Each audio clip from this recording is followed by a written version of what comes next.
Namo Myoho Renge Kyo, Namo Myoho Renge Kyo, Namo Myoho Renge Kyo. Hi, how are you? Thank you for being here. Thank you for your practice. Thank you for your support. Takes a few seconds, like and subscribe. The main purpose of those two clicks and the notifications, if it helps you, it helps YouTube decide, well, people want to see these videos, so it makes the resource here more, how to say it, connected. More people can find it. It might come up in their search, right? So it's a form of propagation. So congratulations, it's a Bodhisattva act. Thank you for doing that. Of course, lots of other ways to support this effort, the podcast, the website, the bookstore, the mandala store, all of it is supported by your effort, your donations, your buying books, so on and so on. All the links are below. You know how it's done. Patrons, obviously, you know, and universally worthy bodhisattvas, all of you, right? So thank you, thank you, thank you.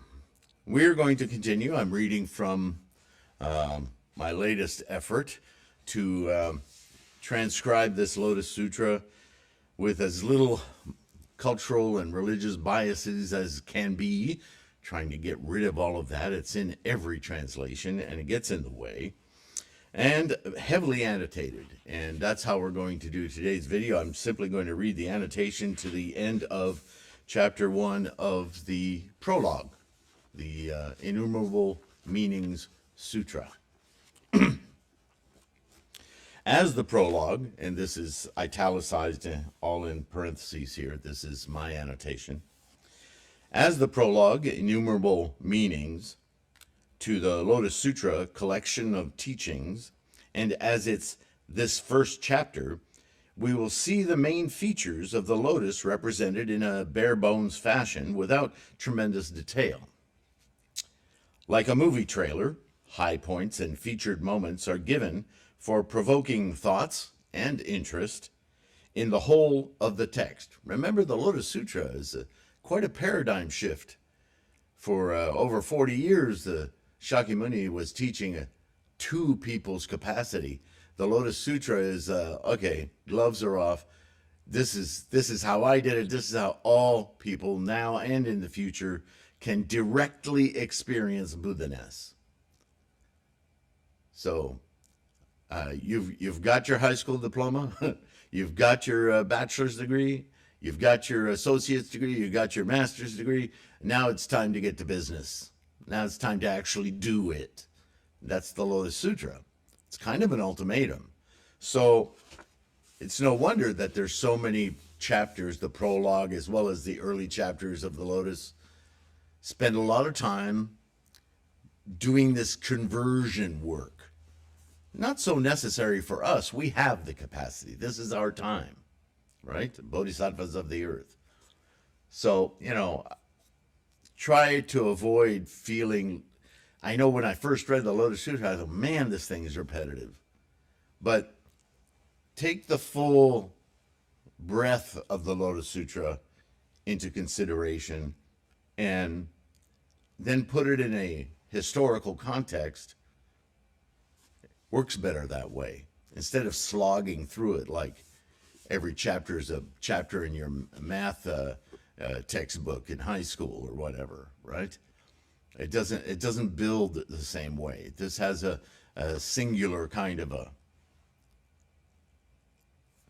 shift that has to happen. And he's shifting people who've been studying with him for some 40 years. So there's some consideration for that. And so the Innumerable Meanings kind of sets you up. It says, this is what you're going to learn now. And I would imagine a lot of people just from this prologue sutra alone were quite challenged. But anyway, let me go on with my annotations here. High points and featured moments are given for provoking thoughts and interest in the whole of the text. The Lotus Sutra represents a tectonic shift in the history of what many would term the mainstream practice of the Shravaka, Pratyeka Buddha, the three lower vehicles, right? Or lesser vehicles. monks working toward the early idea of nirvana, which the Lotus Sutra upturns and says, that's not really nirvana. You misunderstand. It's a false nirvana. It's a nirvana I felt kind of forced to give you a goal of because you guys were cheaping out. You were getting lazy. You were starting to get complacent. Like you're never going to get there. And that's kind of the attitude. All the arhats, the most accomplished Sravakas, right? And the Pratyeka Buddhas kind of took this attitude. Well, all I can do is stop my earthly cravings and clingings, and that's the best I can do in this life. Buddhahood is some far-off mystical thing. And it was convenient to think that way because they were raised in cultures of reincarnation and afterlife. And that's just malarkey to Buddhist thought, real Buddhist thought. That's just wrong. I mean, Buddhism was emerged in Siddhartha's effort to figure out how everyone could live this life to the full. Not some other life, this life, right now. So the idea that you'd have to wait multiple lifetimes, where'd that come from? Not from Shakyamuni. He used the language of that, and as far as we can tell from the translations, but we don't know that those translations are accurate. We know that the meaning is accurate, that underneath all of that rhetoric, Shakyamuni was saying the same thing all along. Read the Four Noble Truths, one of the earliest teachings. There's no mention of multiple lifetimes in that. In fact, the fourth Noble Truth says if you want to get there, you have to follow the Noble Eightfold Path. And the Noble Eightfold Path is all about how you live this life. There's no discussion of future lifetimes. Oh, but everybody was happy to impose it on that, right? The fullest accomplishment for these monks for many decades was the achievement of an arahant or an arhat that this Lotus Sutra is preparing to expose as false and incomplete. Yeah, no more kidding around. The early chapters of the Lotus will work diligently to solidify confidence for this new ultimate teaching of the Lotus Bodhisattva, to quell feelings of betrayal or rebuke that might arise, because people don't like to be shown they're wrong. This ironically both presages and makes the news to come even more momentous. As the Lotus progresses toward its middle chapters, parables are used to demonstrate the need at the time for a teaching goal that continued to inspire the student monks while easing the formidable goal of Buddhahood with a more easily attainable goal of nirvana in this life. One nagging reality of this was due to the cultural DNA of reincarnation and multitudinous lifetimes. This is, of course, not Buddhism. Buddhism is all about living this current life fully, and to do this while awakening full and complete Buddhahood, also termed Anuttara Samyak Sambodhi, right?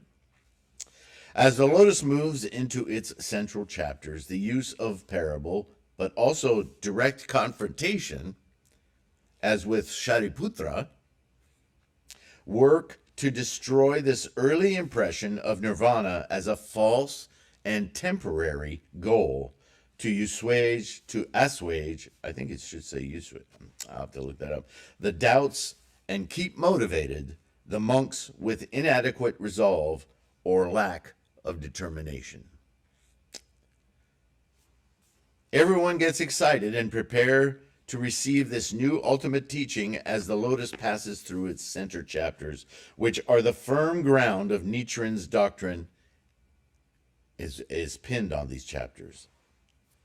Nichiren's scholarship reaches far beyond the Lotus, to be sure, but in their implementation for our latter age of the Dharma and its realization. But the investigations and theories of Zhi, Zhanran, and Saicho Dengyo are foundational for Nichiren.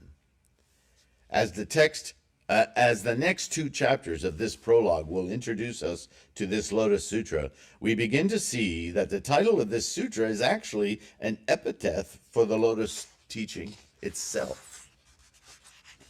Didn't expect that, did you? Yeah, I think it becomes evident as you read this prologue that although it is named as a separate sutra, the Innumerable Meanings Sutra, it really is just another way of saying the Lotus Sutra, because the Lotus Sutra has innumerable meanings depending on the mind that perceives it. But we'll see that happen. And before I start the next chapter, I will point out something I didn't put in that preface, although I will mention it later. This paradigm shift, we are given this in the first few chapters when Shariputra is a little bit confused about what's going on, what Shakyamuni is actually saying. And there's a quote from several chapters, and actually from this Innumerable Meanings Sutra that Nichiren uses, where Shakyamuni says to Shariputra, there are not three vehicles. What? There, much less are there two. There is only one vehicle, this great vehicle. And that's all in this prologue, in this Innumerable Meanings Sutra. So why do so many groups leave it out? Why not practice the full Lotus Sutra, the threefold Lotus Sutra? Threefold because of the prologue, the Lotus Sutra proper, and the epilogue. The three acts of the sutra.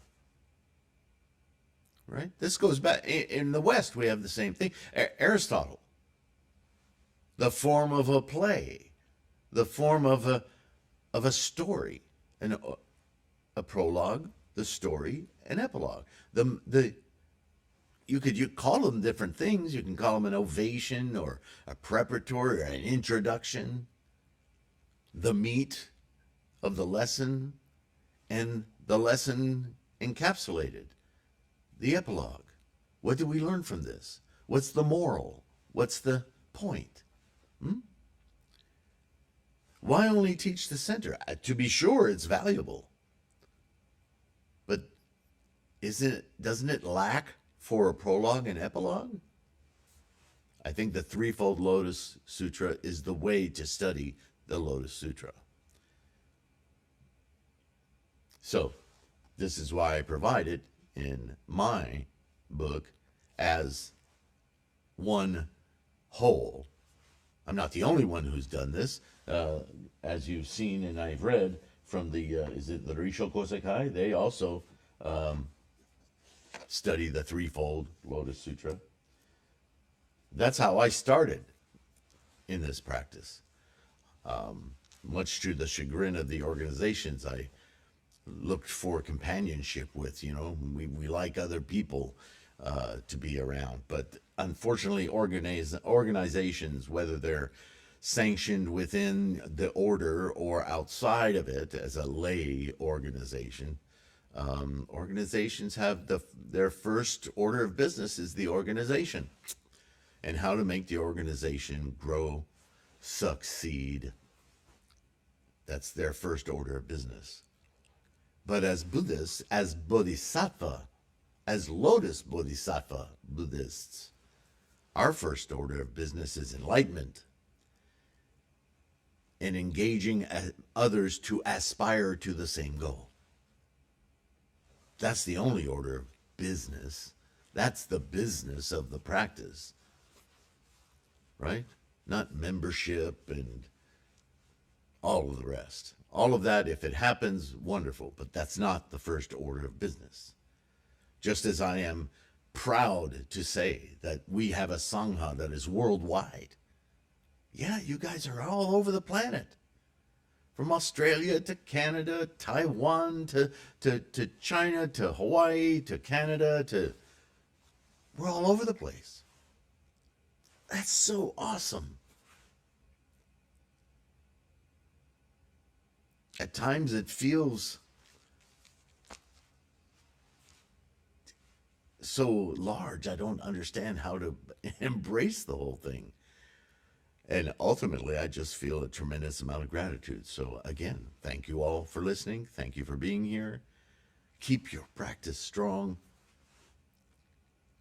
Take care of your health. Next up will be chapter 2. And please feel free to comment on these videos. Let me know what you think. Maybe there's an insight that I've missed that you'd like to hear me talk about. Yeah, I just love hearing from you guys. I read every email, every comment. And if the emails are more genial for you, then by all means, TLK Sylvain at Gmail, yeah? All right. I'm going to let you go. Thank you again for listening, for your practice, and your support. I'm Om Yola Dengekyo. I will see you in the next one. Bye for now.